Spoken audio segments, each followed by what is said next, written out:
is a force acting between two electric charges Q1 and Q2 kept at some distance apart in air attractive or repulsive। अगर Q1 Q2 greater than 0 है, इसका मतलब क्या हो सकता है? पहले पार्ट को कर रहे हैं, इसका मतलब Q1 and Q2 are of same sign, तभी तो मल्टीप्लाई होके वो पॉजिटिव आंसर दे रहे हैं। तो या माइनस माइनस भी हो सकते हैं, प्लस प्लस, तो इसमें फोर्स जो होगा, फोर्स विल बी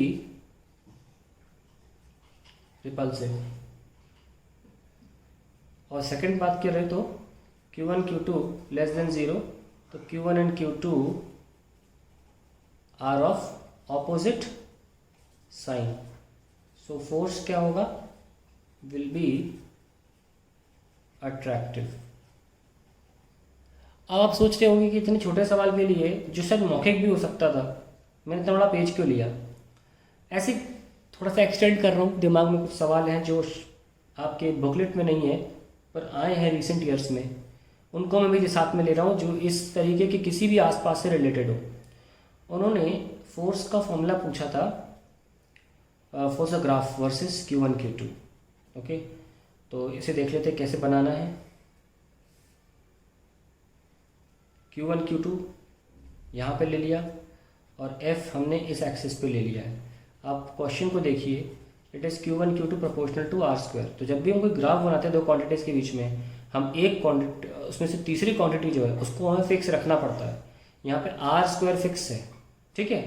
सो जब भी Q1 Q2 पॉजिटिव होगा, जब भी Q1 Q2 पॉजिटिव होगा, F भी पॉजिटिव होगा, है ना, F भी पॉजिटिव होगा। हमने आपको पूरे चैप्टर में बोला है साइन को ना रखें, साइन F फोर्स और इलेक्ट्रिक फील्ड निकालते वक्त साइंस को सॉल्व ना करें, आप डायरेक्शन के थ्रू बताएं। बिल्कुल सही, पर अब ग्राफ बनाना है तो आपको पता है जब Q1 Q2 पॉजिटिव होगा तो वही ऑब्वियसली R तो डिस्टेंस है, तो Q1 Q2 जब पॉजिटिव होगा तो फोर्स भी पॉजिटिव आएगा। अगर मैथमेटिकली देखा जाए तो ग्राफ ऐसे बनेगा, ठीक है। जब Q1 Q2 इधर है पॉजिटिव साइड पे तो ग्राफ इधर बनेगा और स्ट्रेट लाइन बन रहा है, ठीक है। तो जो स्लोप होगा, अगर हम देखना चाहें, क्योंकि हमने आर स्क्वायर को कांस्टेंट मारा है, फॉर्मूला क्या है, K/R² इंटू Q1 Q2, तो जिस ग्राफ का स्लोप होगा वो ये होगा, ठीक है, क्योंकि y बराबर mx होता है ना ग्राफ, और इस ग्राफ पे कोई भी इंटरसेप्ट नहीं है क्योंकि कोई कांस्टेंट टर्म नहीं है, इसलिए ग्राफ ओरिजिन से पास होगा।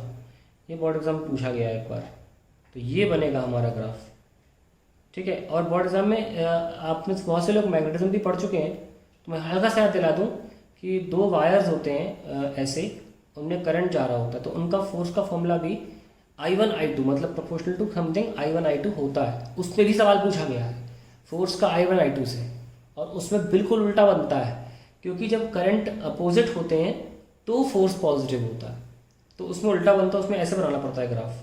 तो जब I1 I2 नेगेटिव होते हैं तो हम फोर्स को इधर बनाते हैं, तो वो बाद में देखेंगे। मैं बता रहा हूँ, रिलेट कर रहा हूँ दो ग्राफ्स को, दो ग्राफ्स काफ़ी सिमिलर हैं बनने में, तो इस तरीके का ग्राफ बनेगा अगर आपका ये क्वेश्चन आता है तो। बाकी तो हमारा पार्ट पहला बड़ा सिंपल था, कर दिया मैंने।